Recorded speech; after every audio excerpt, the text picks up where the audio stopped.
Your dreams aren't big enough, if they don't scare you, if they don't keep you up at night, if they don't motivate you when you don't feel like it, they don't get you out of bed, they're not big enough. Facts. Your dreams should be so big, so astronomical, so large that it should just scare you into action. Facts. You should be wanting to chase after it every single day.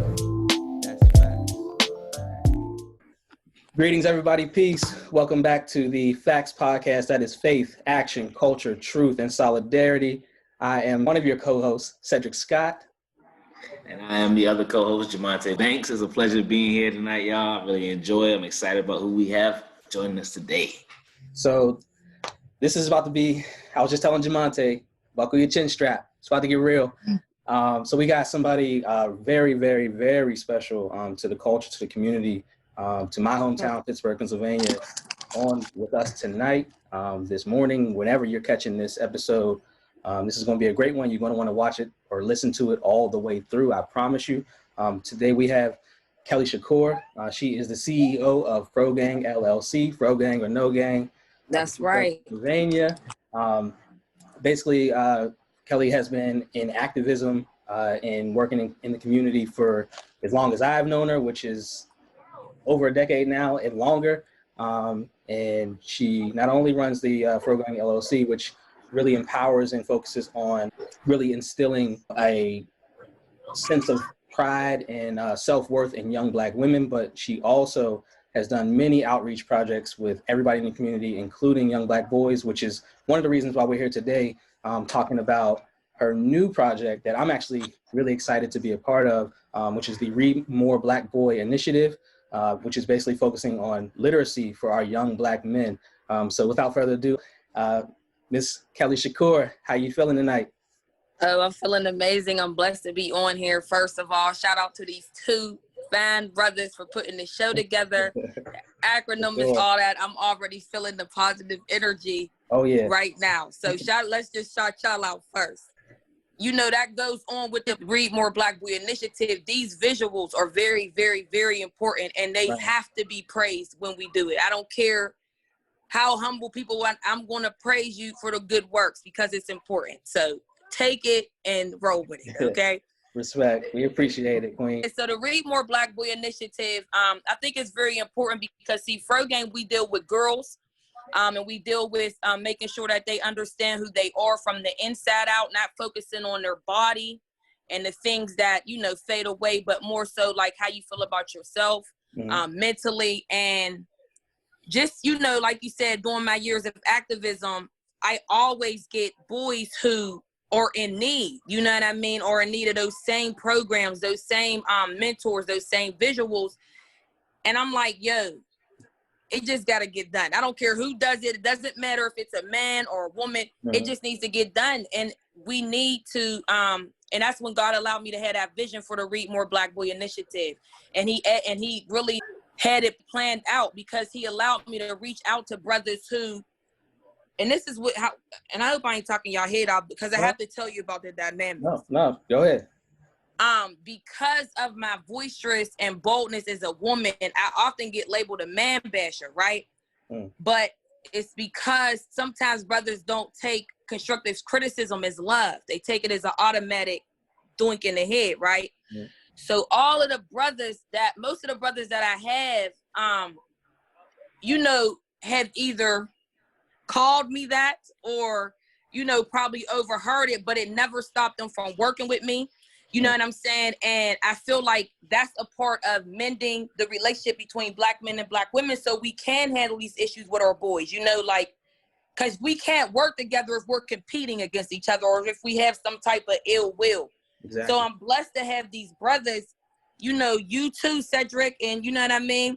Brother Jamonte, you might want to get on board too, but, you know, I'm blessed to have y'all because it shows solidarity. That's the point of me saying all of that. Like, no matter what people tried to make me be, the action, the proof is in the pudding. I'm not no man basher. I love Black men, but I love you enough to tell you when you're wrong and when we need you. You feel me? Like, so it just be like, I'm not that Black woman that's going to praise you for having good penis. You feel me? Like, I mean, that's a blessing, but we need you out here with these boys. Like, they killing our boys.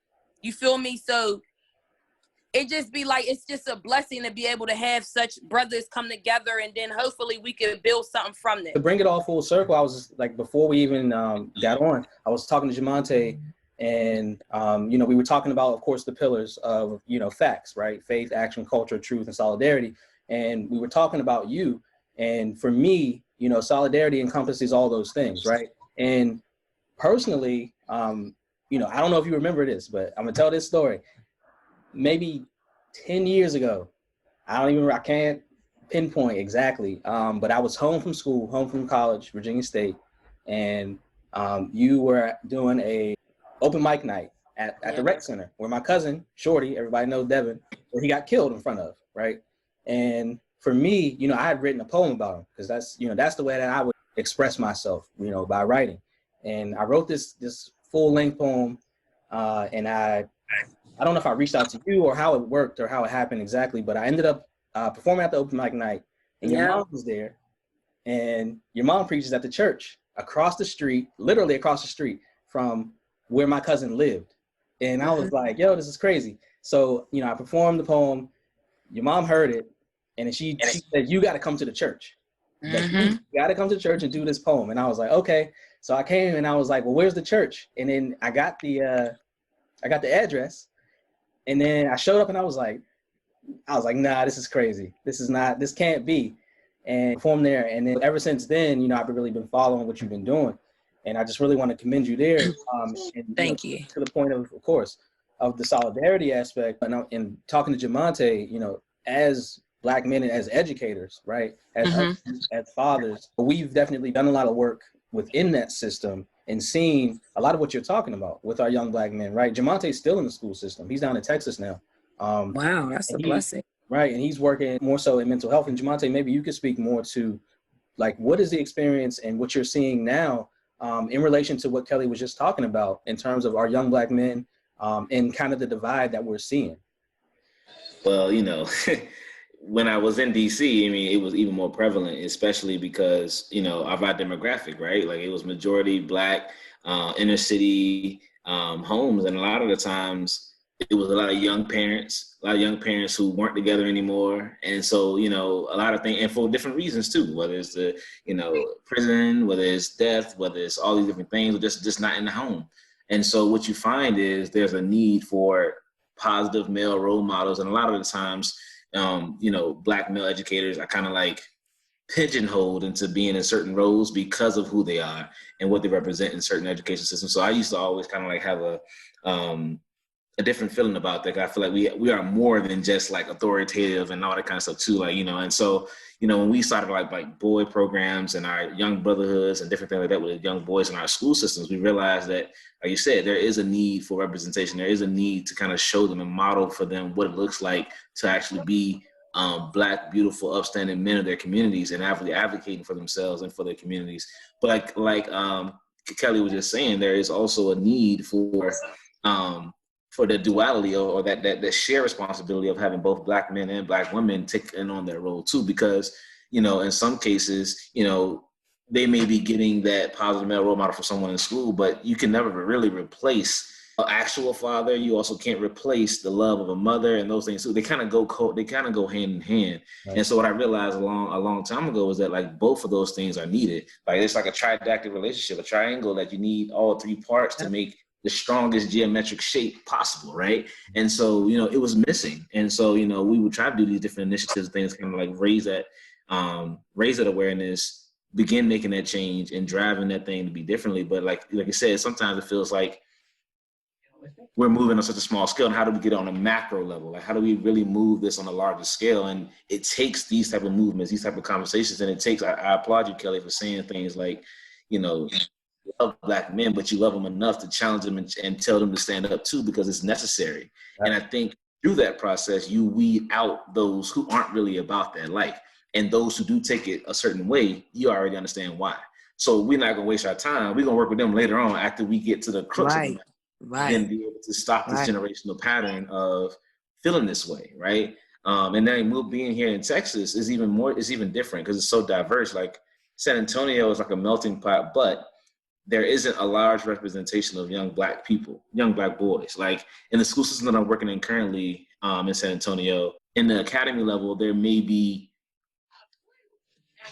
10 black boys out of the whole pre-K, kinder, and first grade. And then out of sixth grade, it may be another 8 or 9, you know what I'm saying? But it's not a large representation. So me being a black administrator in that role and seeing the disparity or seeing the difference in that, I understand that I have a large responsibility to make sure that I am, connecting, building relationships, and actually still challenging them and pushing them to be the best young men that they could possibly be, because it doesn't matter if there's 1 or 10, the representation still matters. So I've definitely seen it in the school system. It's something that has always driven me, pushed me.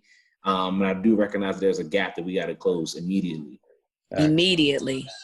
And, to Kelly, to your point also, and I'm gonna have you chime in a little bit on and speak a little bit more elaborately on this, the idea of basically having, the label, right, of like man basher, or, you're too hard, right? And Jamonte actually wrote the foreword for one of my recent books, The Young Black Husband's Handbook. And we talk a lot about, the myth surrounding Black women, in a section titled The Angry Black Woman, but dispelling that myth, right? That, the power that we see is a lot of times misconstrued, right? And, viewed as you trying to over-assert, right? And to what you're saying, and as far as like your point, for me, I was telling Jamonte this, like a lot of the stuff that you say and do, because I follow your social media and everything, it actually lights a fire under me, and like it makes me want to actually do more and be better. That's a blessing. So definitely, for sure. But to that point, what would you say in terms of, for young Black men, seeing that strength of a woman, right, and understanding it, what would you say to them so that there is not that idea that, a woman, this Black woman, is overstepping, or she's being too hard on me, or whatever? What do you say there? Because there's a lot of single mothers who have to take on a lot of that responsibility. So, what is it that you would like to, basically voice to them? So I would first tell the brothers, because I would tell the young and the old brothers, because there's some old brothers that need to hear this too. They need to embrace Black women's strengths or into everything, or love for them, because our love for them and our passion for them to succeed, but knowing the way this world is, you feel me? Like it comes out aggressive because it's an urgency. The message is urgent. When I tell you, babe, stay home, stay out of them streets, it's urgent. You feel me? Like, but the world to me has distorted the way, of course, Black men view Black women, and they look at us through the white man's eyes. See, white men, that's how they look at their women. But see, Black women have always been an ally of the Black man, especially here in America, because who else does he have? Who else was by his side? Who else is going to tell him? Like, I'm just keeping it 100. I don't care how beautiful a woman is. Nobody knows America like a Black woman. And you know what I'm saying? For a Black man. So to me, I would just tell them young brothers to embrace that Black woman and listen to her, because there's a lot of men who are dead and in jail that could have and should have listened to their mothers, their grandmothers, their boos, their bays, their babies' moms. Like, niggas is really sitting in jail for life for not listening to a woman, thinking that she's nagging. They gotta begin to, I'm telling you, like it's detrimental for their survival. Sure, fast. I like that. I mean, it's real. Like and for us, I can speak for myself, but I know Jamonte well enough.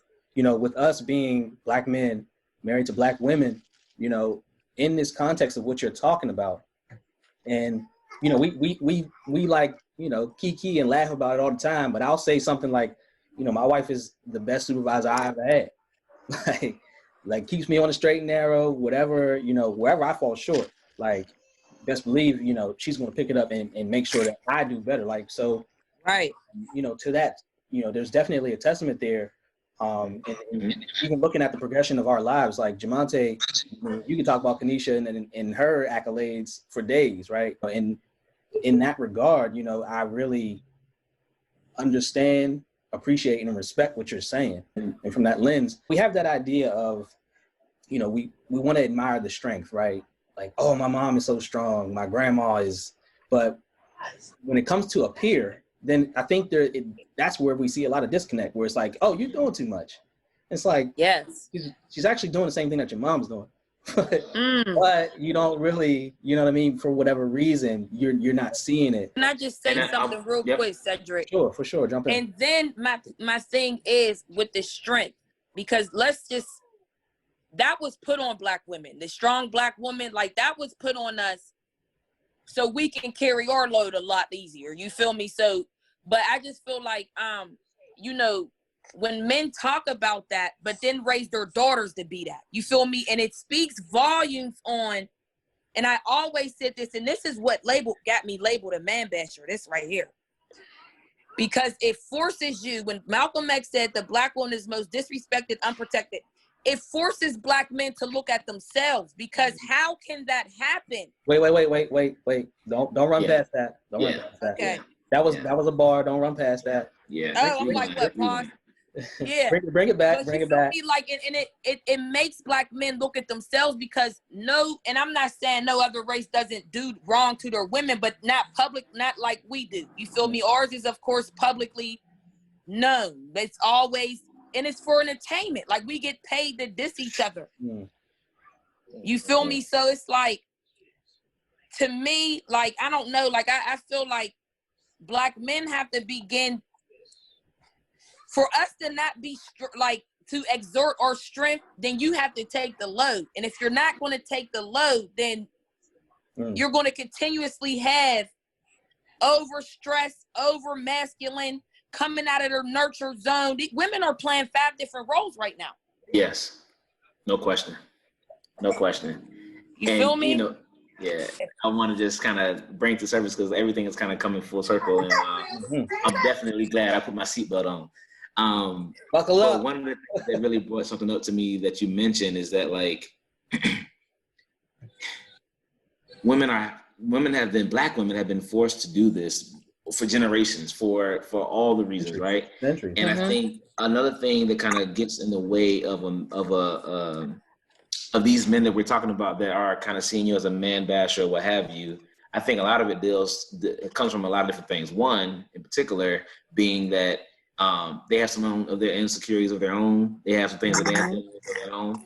Two, the lack of representation that they have seen in the household due to the generational, all the many generations of them not seeing a male figure in their homes and having to see the strong woman in their homes. They don't even know how to respond to that and be a strong man themselves, because mom is taking care of them, mom is bailing them out, mom is enabling some of the behaviors, and so then they become adults and they're still this young child who's dependent on this motherly figure to be able to save them and do this, instead of being a man and taking responsibilities.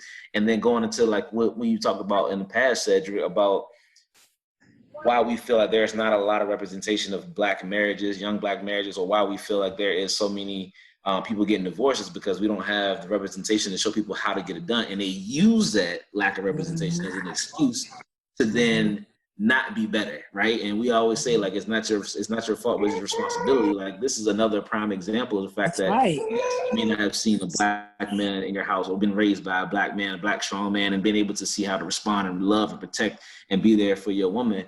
However, it's not okay for you to then still bash and be ignorant or be, misleading and publicly degrading your Black woman, your Black queen, in front of everyone else for entertainment. Because, like, I hate watching those Love and Hip Hops and all those crazy shows, because it's like a whole bunch of nonsense, right? Like, it's ridiculous. And they're attached to it because it's easy, it's entertaining. But we have become so desensitized to the fact that that's the norm for us. And we don't even know how to change that narrative. So I don't mean to speak too much, but I think that a lot of these things kind of stem from things that we either have, one, witnessed ourselves, or two, we just allow them to become like the scapegoats for, and being the reason why we act the way we do. Yeah, and we laugh too much. Like I feel like Black people laugh, like stuff don't even be funny. You feel me? And when we begin to laugh at our own pain and our own images, like I see people laughing at white people imitating Black people doing things like this, like they're making fun of you. It's like the new blackface, you feel me? And I just as a whole, it's just like, when you talk about love and hip hop and how people love dysfunction, love seeing Black people in that light, even when you're in a loving relationship, women would still want that dysfunction because sometimes it just don't even feel normal without the dysfunction. You feel me? And it's just like, I don't know, like this media, that love and hip hop, all of that is garbage. If you're watching, if you hear us on this live right now and you watch that crap, stop watching it. It's terrible for your back and the visuals of Black women. Terrible. So I always got to do this. So I'm going to do it. Do it. I got to play devil's advocate. Play it. Because ultimately is, do you feel like in every instance, Black women are simply being disrespected? And in some cases, do you feel like they can control that? Whether or not they're being a certain way? Absolutely.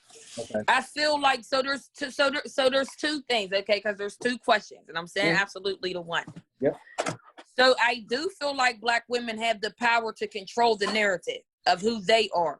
But collectively, like I control the narrative of who I am, right? Everybody in my circle knows to respect me as such.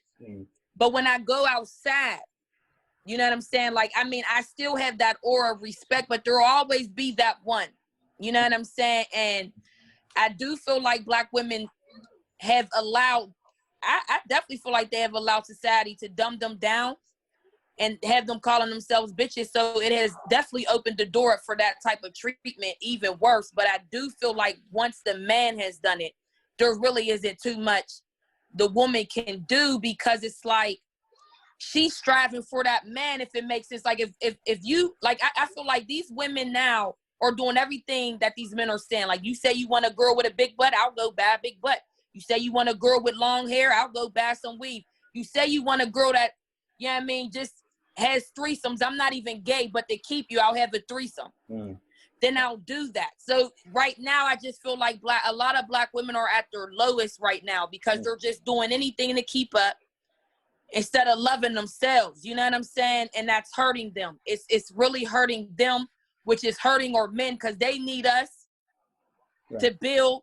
We need them to build us up. You feel me? So it's like an interchanging thing. Like, and I asked that mainly to set up the next kind of segment of what I kind of envision this conversation going, which is one thing that we always talk about. Me and Jamonte, Jamonte, you work in mental health, and so does your wife. We always talk about trauma, right? And with that, what you just described, right?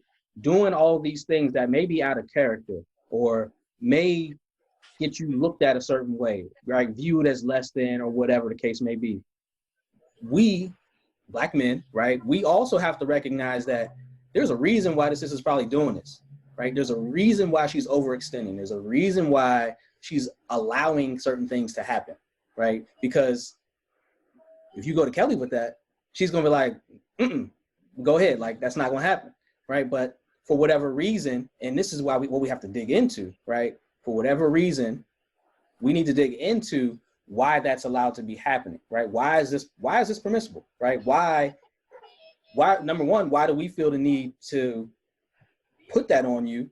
And at the same time, why would we then expect you to accept it, right? It's to me, it like you said, there's a dynamic. Because it's like you shun me for being this, but then you exploit me too. You feel me? And it's like, there's a lot of reason, and I'm gonna tell you, because when you said,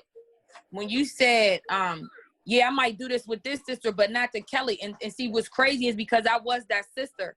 You know what I'm saying? So it wasn't like niggas was doing that to me too. You feel me? And niggas was taking advantage of my vulnerability too, and my immaturity and my lack of fatherhood. Like, and I put myself out there for that too. You feel me? So, but being the woman that I am today, I'm really able to dissect that trauma. And a lot of that comes from, for real, not having a father, because that's your first boyfriend. And when he's not there, it allows different things. It allows that music. It allows different characters of people. Because, I mean, you got to admit it. When you're in the hood and you're young, drug dealing men look like men. Like, they look, because they providing, they got money, they're doing everything that they need to do, as we thought as a man. You know, very rarely are Black women seeing these Cedrics and these Jamontes. You feel me? And if we are, we ain't recognizing them because we ain't taught to. You know, so it's just, I don't know, like it's a lot. It's a lot to unpack, and I feel like we need to, though, as women and men, to heal. Period. As a community, as together. And I think one thing that kind of stemmed from what you just said too, and what Cedric brought up, I feel like a lot of the times, well, we know that we weren't meant to be here. This world that we live in, this country that we live in is not our country that we live in. This is a game that we were put into, but we didn't create the game. And I think that white people of affluent, who are affluent or what have you, who have the control to kind of puppeteer this whole thing, they see it. They see it and they recognize it, and they want to continue to keep this divide. They want to continue to keep this tension because they are fearful of what it would look like if we were completely aware of who we are, right? Know thyself, right? And if we know thyself and we know ourselves and we know what respect and what love and what a working and fruitful marriage and relationship and what family looks like and community look like, they're afraid of what it could lead to. Because I think, and so all this divisiveness, all this tension, all this hatred, all this, wanting to be liked on social media, doing all these things to be liked. I had this one video, I hated it. And there was a young Black brother who was doing when they had like the Old Town Road challenge and they was doing the shucking and jiving with the cowboy boots on, with the Kool-Aid in his hand. It bothered me so much. But he got like millions and millions of views and likes. And so we're having to step out of our own love for myself, for who I am, and the king that I am, to be liked and accepted and be liked and laughed at. Man, and but that's what we've normalized. And it's because the people who are playing the game, who are creating the game, they already know. YouTube, Instagram, Twitter, TikTok, all these things. If you look at the top 10 who own these things, there ain't a whole bunch of brothers and sisters on them. You know what I'm saying? And so we got to change that. We got to get comfortable with knowing that enough is enough. We got to get tired of knowing enough is enough. And we got to change the idea of what being accepted looks like. It's okay to be not accepted. It's okay to love yourself. Definitely. Period. No dot, nothing else. So that's it. So I think we got to really get to that, because the people who created this game see that, and they know that we're at a disadvantage as long as we stay at odds with each other. I mean, so let me ask this question. This is for both of you. How much do you think geography, right, where you live, actually plays into that role? Because, so let's say, for example, growing up in Pittsburgh, right, in a certain area in Pittsburgh, right, we already know that the cities is pretty much segregated anyway. And this is many places, right, because it's based on, where people were placed, affordable housing, right, all that stuff, right? So considering those things, right, because there are some Black people, right, who might say, well, I had a different experience, right, and I grew up here. Or so do we think, or do you all think that geography plays a role, or is it more so based in what you are witnessing more so directly, like in your household on a daily basis? Do you want to go first? I'm gonna let you go first, Kelly. I'm gonna let you go first. Okay, so to me, I would say directly, because I was raised in the same hood as the rest of my homies, came up in the same trap house as the rest of my homies, but I did my family made different decisions for me. You know what I'm saying? Which eventually, made me the rose that grew from concrete. You know what I'm saying? So, I don't feel like, I definitely feel like the village around you, helps with that as well. But as far as, I don't know. I definitely feel like it's what directly you're attached to. So for me, I would say I'm on the fence with both, and I'm gonna explain why. So in the sense of the direct impact is, you can't negate that, right? Like if you're in it, and you have you can live right next to, you can have a drive-by, all that stuff can be going on. But if your house is protected and your family are teaching them the moral values that you need to kind of like navigate and to get through those type of things, then you can weather the storm. Now, is it going to be tough? Yes. Is it easier to be in an area that's more affluent, where you don't have a lot of those things going on and you still get taught those things in the crib? Of course. But when you're in the hood, when you back home, and where you're, where we came from, and that rose to the concrete kind of analogy, there's always those protective factors that we talked about. Like we talked about a little while ago, one of our other earlier podcasts said, where you talked about even the drug dealers, even the boys that was gang banging. If they saw you and they told you, hey, yo, Tay, go in the crib, dog. We about to go do some knucklehead shit. I want you to get involved. That's still somebody who's looking out for you directly. Even if they gonna go do wrong, they keep you from doing wrong. So I do believe that the direct impact is impactful. However, I also, because this is from my own experience, I had to move from city to city as a kid in elementary school. And so I grew up in my hood, went to school for a few years, went away to a mostly white and Hispanic neighborhood where they had better school systems and they taught you all those, whatever. And because I was like around people who were like, reading books and they was getting all these accolades in school, although it wasn't happening necessarily in my house, I was motivated to then want to challenge myself to be better that way too. Mm-hmm. So then when I went back to my hometown in my home neighborhood, when I was in middle school and high school, for some reason I was in the magnet program and a lot of my friends weren't. They stayed in the neighborhood. I left, came back. Now who's to say if I had stayed, had I had the same trajectory? I don't know. I still had the same family who loved me. It was still directly, and my boys still looked out for me. But it wasn't a difference in education. Was it the difference in demographic that also had a play into it? I can't negate that because I don't know. All I can know is that's my experience. When I came back, my high school and college and graduate stuff looked a lot different than a lot of my friends that I grew up with. Right. So I think it goes hand in hand. Right.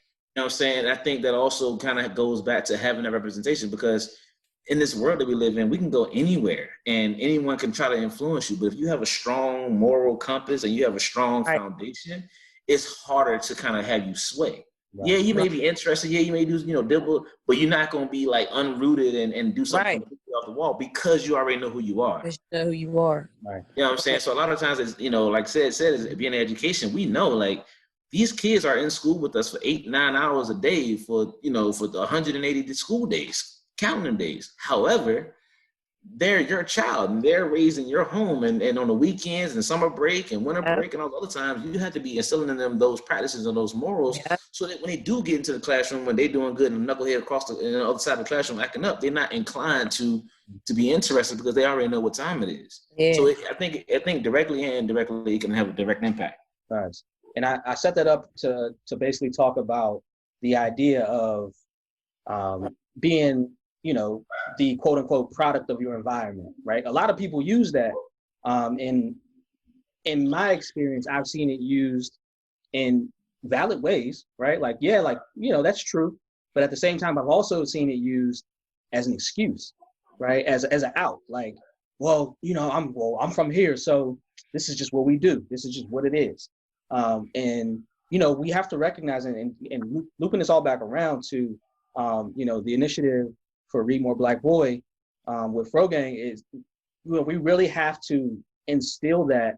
And, right now it's more dire, it's more important, and it's also more difficult, I think, than ever, right? Because I can't walk down the street, you know what I mean, and really interact, right? I have to set up Zoom calls or do something from, being extended. But I think also, for somebody like me who, I'm from Pittsburgh, grew up there, born and raised, moved away, this also gives me less of an excuse to be able to reach back and say, all right, I'm gonna give back to my community, because it's like, well, I can't be there in person. Nobody can be there in person now. So what you gonna say? What's your excuse for not reaching out, not contacting somebody, not being a part of it, and throwing your hat in the ring and saying, I at least did something, right? Everybody can do something, no matter who you are, right? Right now, Kelly, you can talk more about the initiative just to shed some more light, but there was a call to action for brothers to just jump on and record yourself reading. What do you want to read? Whatever, read, right? Just so we can see it, right? That we know that it exists, because in many cases, right, the idea of Kelly, Jamonte, Cedric, they're unicorns. They don't exist. It only happens once in every blue moon, right? But in actuality, we know that to be the furthest thing from the truth, right? Mm-hmm. There's so many people so many Black educators, so many activists, so many people in the community, so many strong Black men and women who are doing the work on the ground every single day, right? But we don't shed light on them.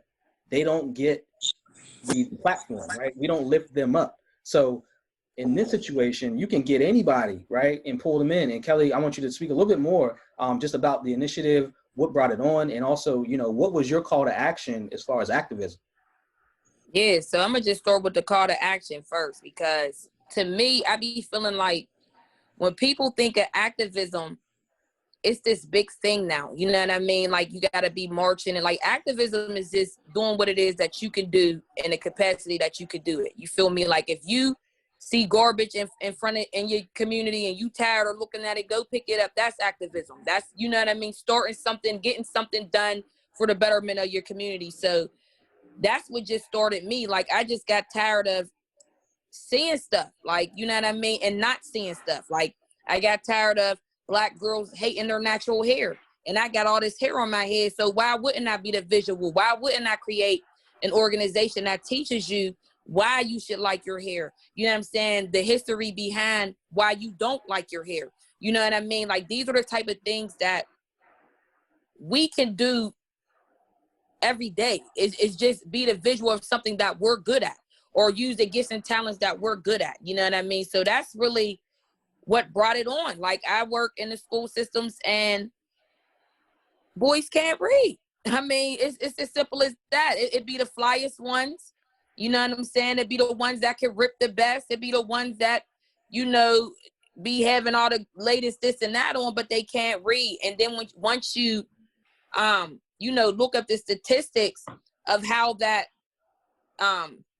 correlates with the prison systems and the things like that, then you really know what time it is. So it's just like, it's now or never, you know. And really, for real, Cedric, I like to put fire under people's feet, because I'm a doer. You know that. I stay in the trenches, and when I say that, I mean that. Like, I'm out there, and there's a lot of Black men that don't like that I have that type of respect out here in every hood, not just in Belsuva, because I put boots in almost every hood in Pittsburgh.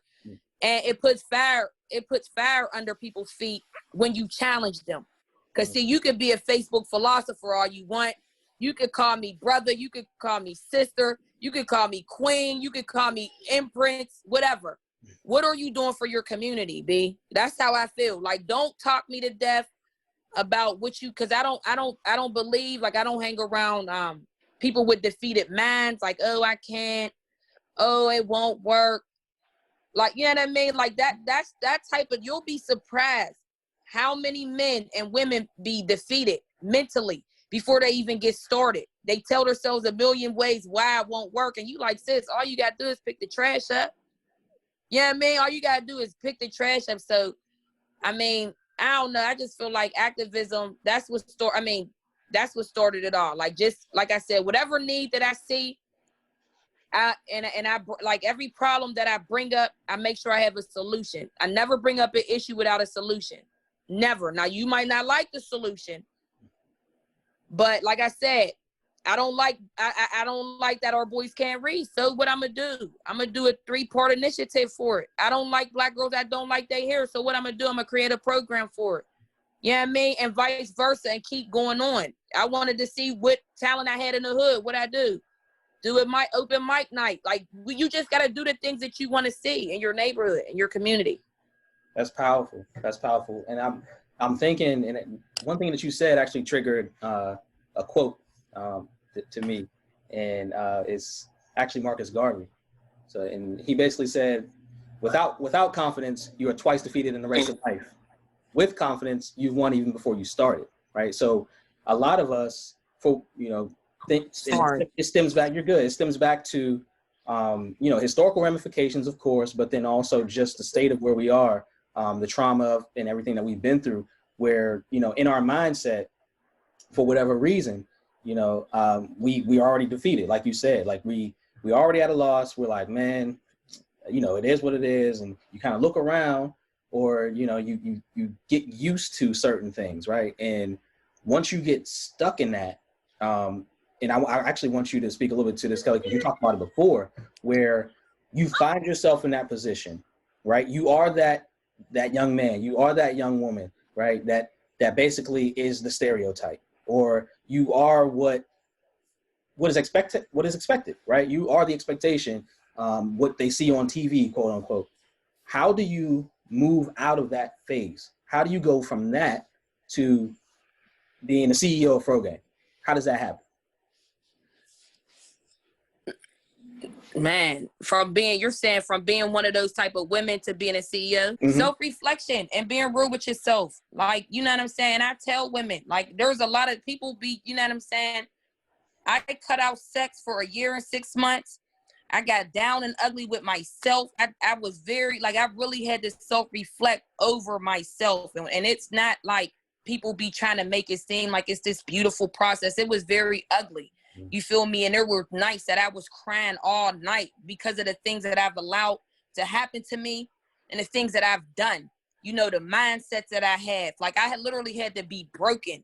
People don't want to be broken. You feel me? Like, nobody wants to get broken. So I'm just gonna keep it 100. When I stopped having sex, it like, cause I was fighting a lust demon. Like, I really, like, I was a very lustful woman. Like, you know what I'm saying? And it was like my whole, like, for real, my whole life, I always had it, but just was so untamable.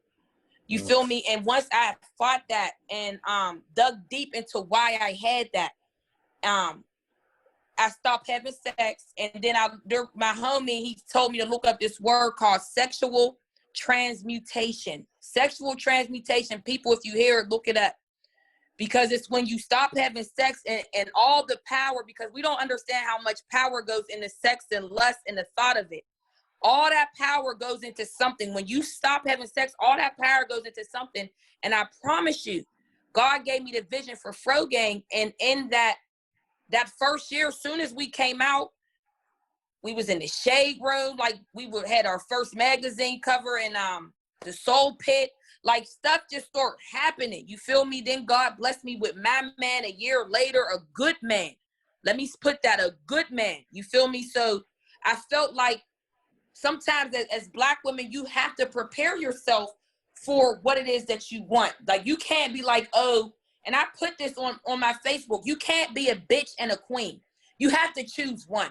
Like, I don't care if you call yourself queen or choose, you have, because queens have attributes and characteristics that go with it that are nothing like a bitch. You know, so if you want this good man and you want to have a positive attitude, then what are you doing for yourself to make that happen?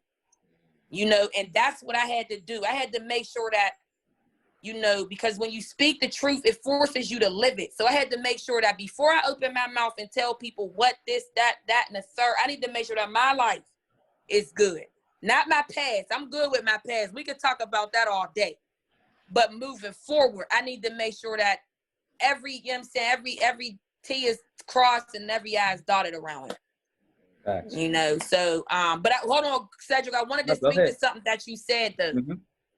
You were saying something about the defeated mindsets, and what I be seeing too, a lot of other Black men be making Black men belittled to not even want to be better Black men. You feel me? Like, there's a lot of times where I'll see Black men sticking up for Black women, and niggas will come on there like, oh, you trying to get some vagina, bro?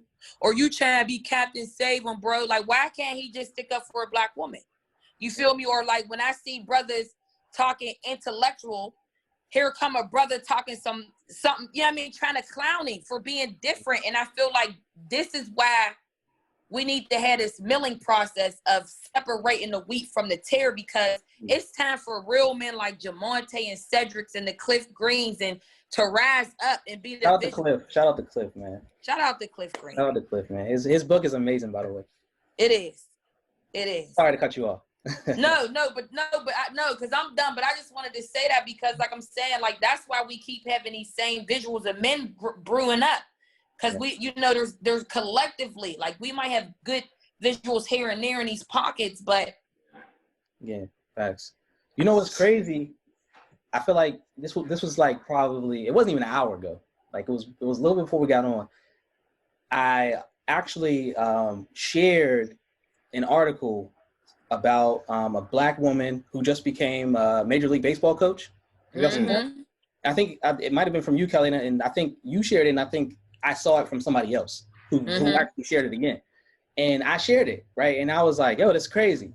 And then I had a brother get on my post, right, and comment. And he was like, here we go, shaking my head. And I was like, I was like, why shaking my head? And he was like, really, dude? And I just unfriended him. Like, I was like, yo, son, like you're really tripping. Like, yeah, really? Like she can't coach baseball. Like, why not? Like, I just didn't get it. I was very confused. But when I find myself in those, and that's not the first time something like that's happened, especially with social media, you know, like people got all kinds of opinions and they can have them, right? I let them have them.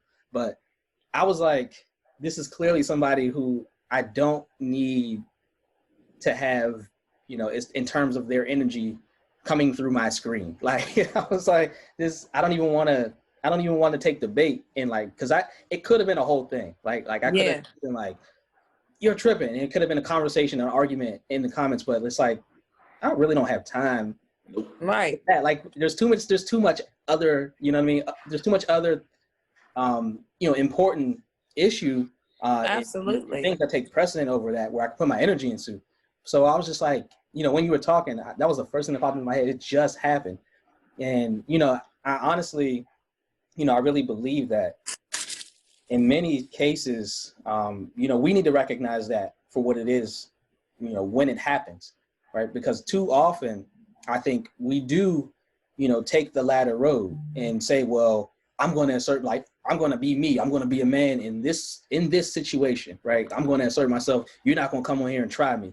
But it takes a wise man to understand, you know what I mean, those scenarios and to navigate and mitigate between that, because, you know, a lot of things can transpire from that, right? Absolutely. People get killed for this. Yes, they do. For less. Right? Just for looks. And for, you know, we all know that. Like, you stepped on my shoe. Like, it's always an issue. So for that, I'm just like, this is small, right? We gotta, and I think we have to navigate and understand, you know, when we have to put our hat in the ring and when we have to take action and when we don't. And I think the value system has to be really viewed, right, and looked at in many, you know, in many aspects, because, you know, we tend to put a lot of weight on things that can't bear, you know, they can't bear, right? They can't handle it. It's things that are going to crack and crumble. Like Jamonte, you were saying about your foundation, right? You cannot place something heavy upon a weak foundation. It will crumble, you know? So, you know, I mean, to that point, I just wanted to throw that out there, just because it was something that just like really kind of set on me. So I guess thinking about the initiative, right? Bringing things kind of full circle and talking about it. What, number one, Kelly, what can not just men, what can women do as well to support? And two, where do you foresee this going in terms of long-term success? What does that look like for the Read More Black Boy initiative, and also in relation to FroGang as well? So what moms can do is tell their boys to read, because that's what I'm putting up there. Like, ask them, can they read? And then tell them to read to you, because that's important. Like, I mean, like, it's little things. Like, and that's what I'm saying. Like, the initiative it's nothing too hard, too strenuous. Tell your kids to read. Ask your kids to read to you. You feel what I'm saying? That's what mothers can do. Tell their boyfriends to read. Because right now it's not really a woman. I'm the only woman, and I hate to say this, but I'm the only woman that needs to be in this right now, because I just feel like women be in too much anyway. You feel me? This is something that is strictly for men to me. You know, the only thing a woman can do is lead her son to the stories and to the men. That's all we need her to do. And where I see it going, I mean, any vision from that I get from God, I see it going to the top, north. I mean, just not even like in a celebrity aspect, but just like in a mentally capacity aspect, like reaching out to as many people as possible. Because by me going to Miles HBCU in Birmingham, Alabama, I'm able to have different men in different states. You know, they have their friends, different brothers in different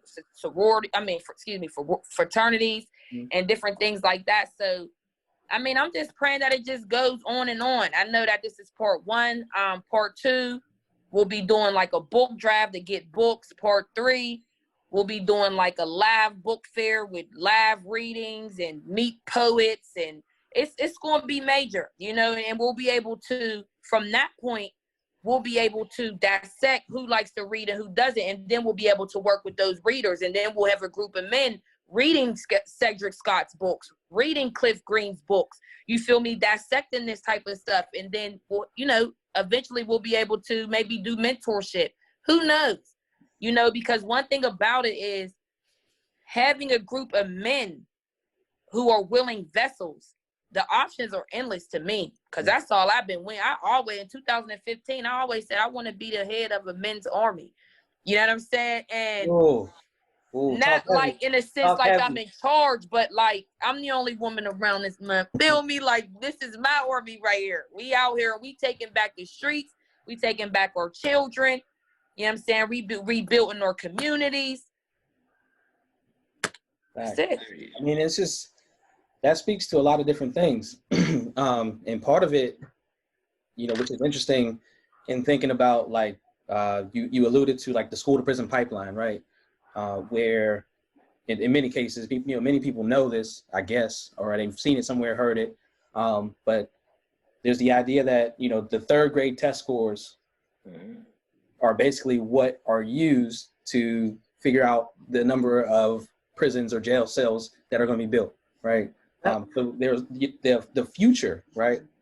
We always talk about, oh, you know, the kids are the future. Like, this is literal, because I mean, everything is already kind of mapped out and set up. And you best believe, if you're not planning, you know, for not even whether you have a son or not, right? If you're not planning for the youth, somebody else is, right? So something, there's going to be something that's set up for them, whether it's, you know, a trust fund or a scholarship to college or an opportunity for a job or a one-way ticket to prison or somewhere else. Yeah.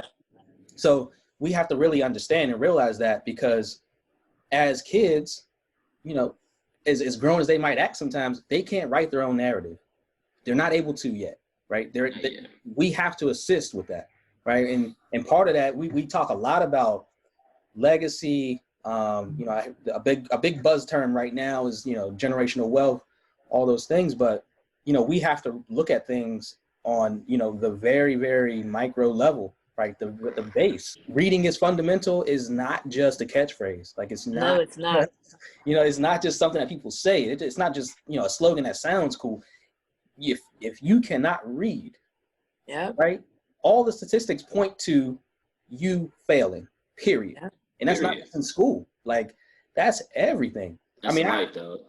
Exactly. Like, but that's how they kept our ancestors slaves. I mean, not reading. Like, I mean, that's exactly. I mean, and I'm just saying, like, our whole, the way we get out of this is in the blue. It's already written. You have it's already here. It's already here. We're just.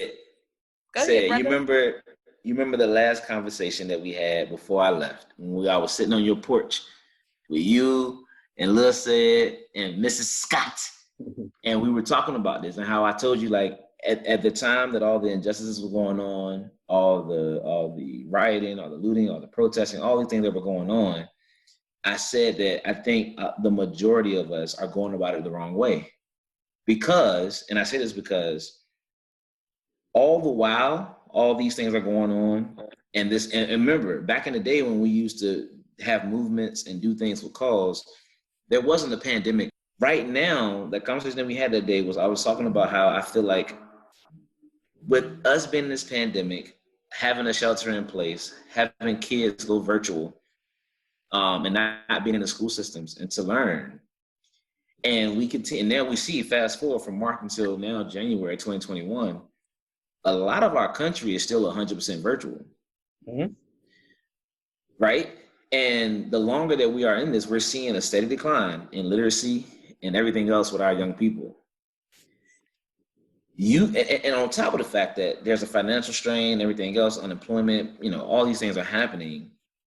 Families that were already disenfranchised or disadvantaged from the get-go don't have the means nor willingness or care because of Maslow's hierarchy of needs to have their basic necessities met. So as long as, we can't, unemployment ain't working, we getting this little stimulus check every here and there, whatever, so a family is still struggling. Families that are not affluent or doing well right now are only, the illiteracy rate is going to continue to rise. Like in Texas, TEA is saying that they're waiving A through F grades. Families who are virtual don't have to take the STAR test, all the other stuff. All these things are getting waived right now, right? We're literally we're recreating a generation of possibly illiterate young people. Yep. And the government and everything else and everybody else is okay with it. They're quiet. Okay. Yeah. When we were doing all that looting and knocking down statues, I said, dog, a girl, I'm from, I don't know if Kelly knows, but I'm from Virginia. I'm from 757 Hampton Roads. And I saw like back home, they was tearing down the statue. And then what ended up happening was the statue, a piece of it fell on somebody's head, knocked them unconscious and killed them. I said, so we're doing this all wrong. We're doing this all wrong. We're taking the wrong angle. But they're going to continue to let us take the wrong angle because they know what the long-term goal is. Like you said, now we're entering the part of our second school year in a pandemic, virtual. Who knows when this will be over? When we'll ever be able to go back to a traditional learning system or learning environment? These young people are being further and further behind.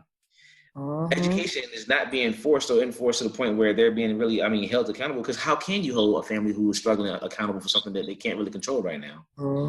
So to Kelly's point, I think this initiative is like spot on and it's in the perfect timing because Read More Black Boy is going to save an exponential amount of young Black lives. Yes, it is. The more that we raise the issue of the importance of literacy and bringing it into the homes and making literacy cool, which is, I want to go back to your point about other Black men shunning other Black men for being the pillars of representation that we need to have in the community. We got to stop this somehow. So that means we have to make this reading cool. We have to, like I said, throw it in the face enough so where it's on social media, the platforms that we've been given, do they think that we're going to use to exploit ourselves? We're going to use it to uplift ourselves, uplift our community, and make it a journey to where you're going to have to create something else to keep us out because we learned the game. We got the code, we cracked the code. Now you're going to see young Black boys reading on every platform. On every platform. But we have to change that narrative. We have to make it cool to be to literate and to change the narrative for our young people because, like you said, it's not going to happen in any other way. It's not. And this education system is blowing me. It makes me so infuriated. It's doing exactly what it's supposed to do, Jamonte. It's doing exactly what it's supposed to do. And shame on us for thinking otherwise. You feel me? Like I'm telling you, but I'm telling you, it's going to spin full circle because everything's going to come back to 50s and 60s type of thinking, the unity, because it's forcing us to. Like this, it's forcing it, and that's why, like I said, it's important for us, like you keep saying, to make things cool, because when you got rappers telling you, I dropped out of school, I don't need to read, I can sell dope off my iPhone. Like these young boys just really believe in that, like that they want to make $1 million out here in these streets, live good, do all these stuff with these women, and it's a false reality, It's a fallacy. Yeah. But that goes back to direct and indirect impact. Remember we talked about it earlier, like the music is on the speaker. It's a frequency that they hear from the speaker to the ears. Right. It's not direct. If they're being taught what they're supposed to be getting taught at home, then the music is just background noise. But then when you don't have that representation, it's hard to decipher or have that discernment of what I should listen to and what I shouldn't. And even if you listen to it, what influences how I move? That's it. That's it, because even when you raise that influence from that music, it make it sound good. When you hear women talking about effing dudes getting money, dudes is spending guap on her, and all she gotta do is have a fat butt. Like this is the type of stuff that women strive for, So and that's, like I said, it's important for us to get out there. Will we have to be uncomfortable in certain situations? Do we have to come out of our comfort zone to make things known? Are we going to have to come up against the army? Yeah, of course. Of course. This is a lonely road, but it has to be done. somebody has to be the visual. You know what I'm saying? Somebody has to be the one to stand up and say something. And if you know that, like if you know that, then the blood's on your hands if you don't do it. Exactly. And that's what people don't understand. You can have a defeated mind all you want, but I'm telling you, it's going to fall on you if you don't do what you're supposed to do for the people. And we were just no one else to blame. This, Jamonte, this kind of leads back to one of our recent episodes too, talking about pushing your own car, right? Where the idea of you see somebody on the side of the road and, you know, they're just sitting there not doing anything, not trying to push their car, not trying to figure out a solution. So you just ride past. But you'll be much more likely to jump out and assist the person that you see actually pushing their vehicle, right? Because you're like, yo, at least you're trying, right? So, you know, when you see an initiative, when you see something happening, right? When you see a Read More Black Boy, a FroGang LLC, and there's motion, right? You see that it's working. And, you know, you can just, you know, add a little something to it and support and make it even stronger. Then, you know, the question of, you know, why not, right?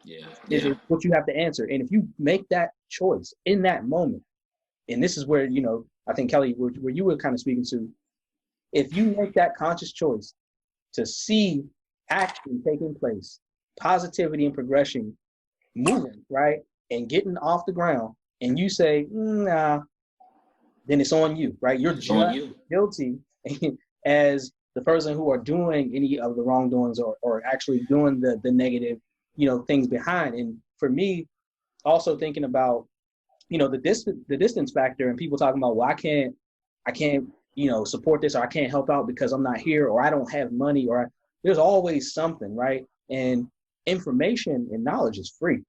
Like, it's free, especially if you have any means of technology, it's free. Like, Google is open to everybody. And for everybody, us, you know what I mean? Like, I look at it like, at this point, right, in my life, coming from where I come from, growing up where I grew up, and not saying like, oh, well, I'm going to use this as, you know, a crutch, or this is just all I can be because this is what I see, and then moving on.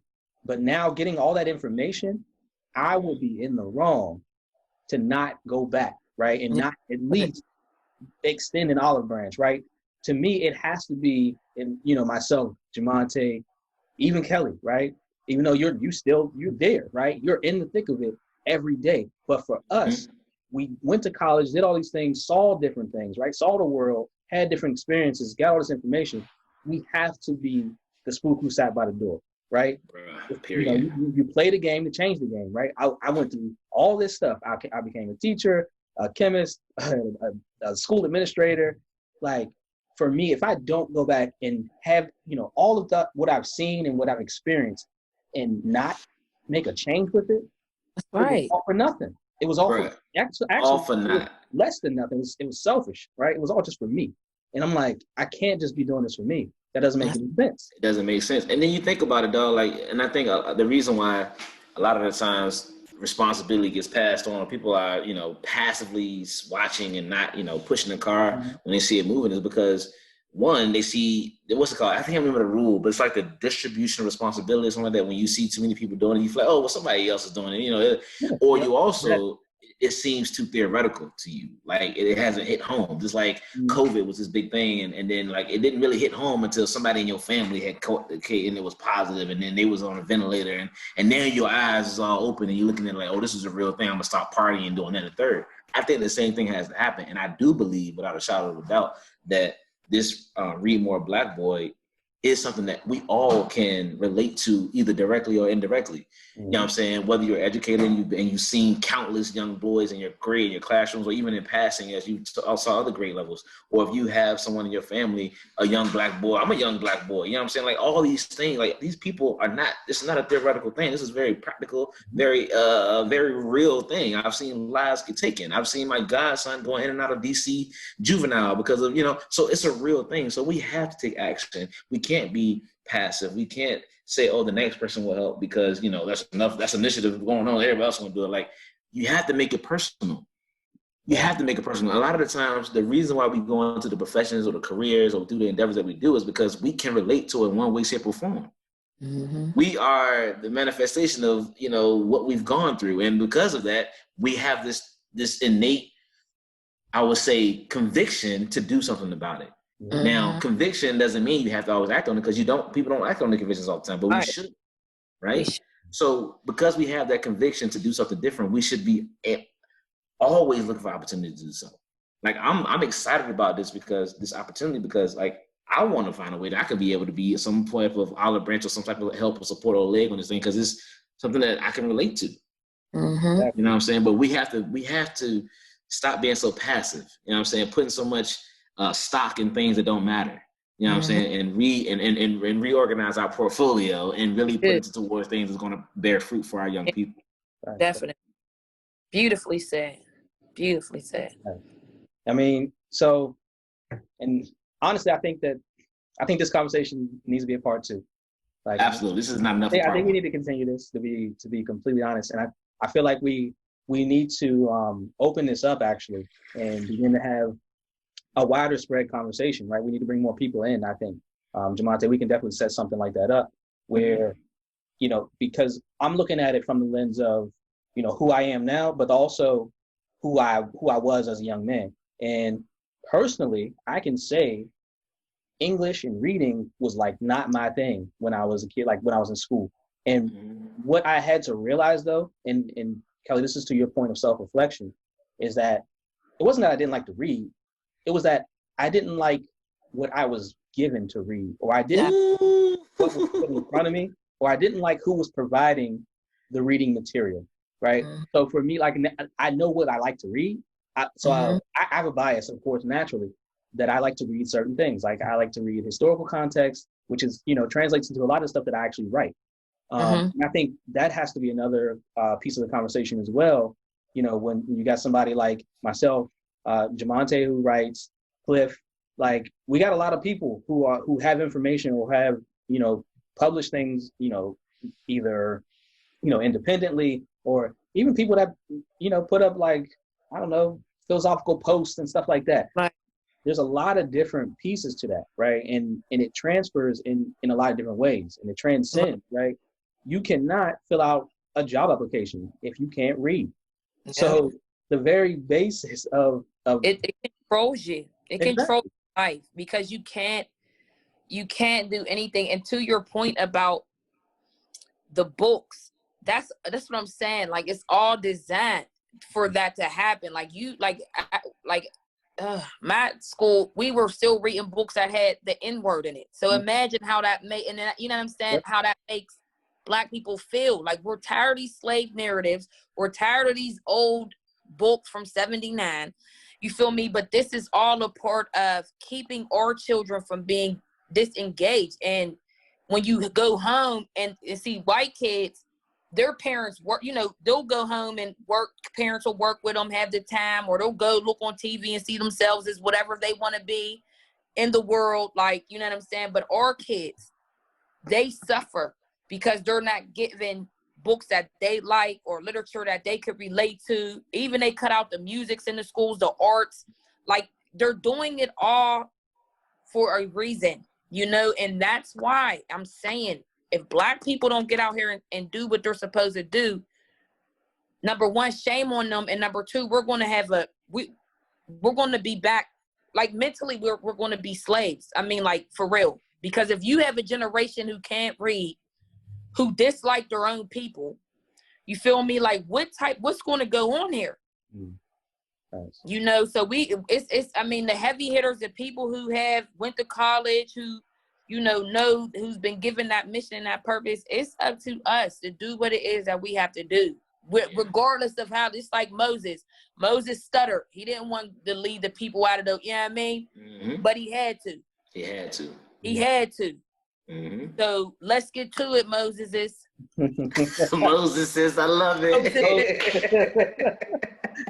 Moses, you know? The plural Moses. And you know, yeah, dog. I mean, I'm gonna stop talking because I can. No. I mean, oh man, I'm thinking about it at this point, you know, and you know, for us, you know, it's just an imperative thing for this to really take place. And we have to honestly begin to push more so. And Kelly, you touched on this with talking about the arts and things like that, because, you know, the creative aspect of it has to be infused as well, right? We got so many people who write. Like if you write raps, like you can write a book. You can write a book. I promise you. And you can transfer and you know, you can tell that story, or you can create this idea, or you know what I mean? We don't like I don't have to read Of Mice and Men. Like I don't have to do that. You know, I can read something else. There are other alternatives and other options, but we have to take it upon ourselves, as you said, to really put ourselves out there, and allow that to happen, right? For us to be vessels and to really put that out there. And Jamonte and I, we talk a lot about content creation, right? And putting things out there, making things that are going to appeal to people, but at the same time have something solid, some messaging behind it, right? You know, boiling down to things as simple as and as taboos like tattoos, right? You can have them all, right? And there could be solid meaning behind it, right? It just, you know, I got one of my great friends and former educators and colleagues. He used to say, "I just look like this," right? I just look like this, like, but on the inside, like you don't know me. Like I just, you know, come off this way. But you know, at the end of the day, if you really sit down and have a conversation, or if you look at my bookshelf, right, then we're going to really get to the core of who I am and you know, what could be, right? And that's what we have to really think about in terms of manifestation. And, you know, and the big thing is, you know, considering what seeds we're planting, and what are we putting into our kids, like, and because regardless of what happens, something's going to grow. It's going to grow. It's going to grow. So we have to take control of what are we putting into it, right? And because that's going to ultimately tell us what we're going to get out. Otherwise, somebody else is going to sow the seed, and they're going to get what they want out of it. It's up to us, right? And you know, honestly, we're going to have a part two. We're going to have people in this. We're going to have a greater conversation. But just to kind of tie this all together, both of you, I want you to kind of give us some final words in reference to this conversation. And Kelly, I want you to end it for us and tell us, you know, what can we do to support, and also let us know where we can find you and follow you and support all of your efforts. All right. So my final words would be, you know, because we touched so many different subjects, but I guess to the black men, black boys, any black man, black boy that's listening to this, just always be yourself, and just know that it's okay to be different. You feel me? It's okay to be unique. I think that it's important that we shine these visuals and make sure that if you want to be unique, sign up for the Read More Black Boy Initiative and read to the young brothers, you know, because we're looking for readers. You don't have to be, you could be more mature, older, you could be young, whatever. We're just looking for readers to push this initiative. I think this was a very good topic. I mean, a good discussion on various topics. Definitely. And I mean, I'm excited for part 2, and I hope that y'all tune in. Make sure that y'all follow FroGang on Facebook and Instagram at FroGang LLC. If your daughter don't like her hair, or you want her to have a little bit more self-esteem, plug her into the program, because even through COVID, we are still moving strong. So that's bye. Beautiful bars. Thank you, brother. So one thing that I would say, you know, something to take away for, you know, young black boys, young black men, I mean, anyone. I mean, I think the common theme is knowing thyself and taking that time to really explore who you are and what you bring forth to this world. Because we all have our special gifts, and no one else can bring it to life except for you. So, you know, naysayers, people who don't believe, people who try to shun you, they will be here. They're here for a reason. Yeah. They're not going anywhere. They're here to stay. And so I just implore all of you who are listening to just encourage yourself and just believe in yourself enough to know that it's okay to be an outlier. Some of the greatest people in the world were outliers. People that we talk about who are no longer here, who left a legacy, they were outliers. No one remembers the carbon copy. You know what I'm saying? So be authentically you, love yourself unconditionally, and do it unapologetically. And I also had one last thing. This is a plug too. I think my brother Brian Harris would be a great addition to this conversation. He actually has a book for young Black boys, and he has a dance company called Sons of Freedom. And this is his book, I Am My History. And he has a lot of things going on. So I definitely want to send you guys that information as well, because I think he would be a great addition to this conversation, because he's been doing this for a little while himself. So I love y'all. I'm happy for this. I'm grateful. Me too, bro. And this is gonna be something beautiful. I know it. Thanks. Yeah. So to close out, Jamonte, please make sure that you send me the link to the book that you just shared. Yes. And in the meantime, also in the description of this video, we'll make sure that you get all of Kelli's information. You can follow FroGang on Instagram, Facebook. Follow the Read More Black Boy Initiative, and as always, continue to support and follow the Facts Podcast. That is faith, action, culture, truth, and solidarity. I'm Cedric Jr. here with my co-host Jamonte Banks and our lovely, amazing, powerful queen, Kelli Shakur. Kelli, I can't say how honestly just inspired I am right now to have you on this platform with us. I really appreciate your time. And I know you got 2 young princes running around your house right now. Your kids take care to tend to, but for sure, we really appreciate you, all the work that you're doing. Keep going. We love you. Really appreciate everything that you've done and everything that you will do in the future. Keep being great. I love you both. I love everybody else out there. I love you all. Be great. Keep going. Keep grinding. And that's facts. That's facts. Your dreams aren't big enough, if they don't scare you, if they don't keep you up at night, if they don't motivate you when you don't feel like it, they don't get you out of bed, they're not big enough. Facts. Your dreams should be so big, so astronomical, so large that it should just scare you into action. Facts. You should be wanting to chase after it every single day.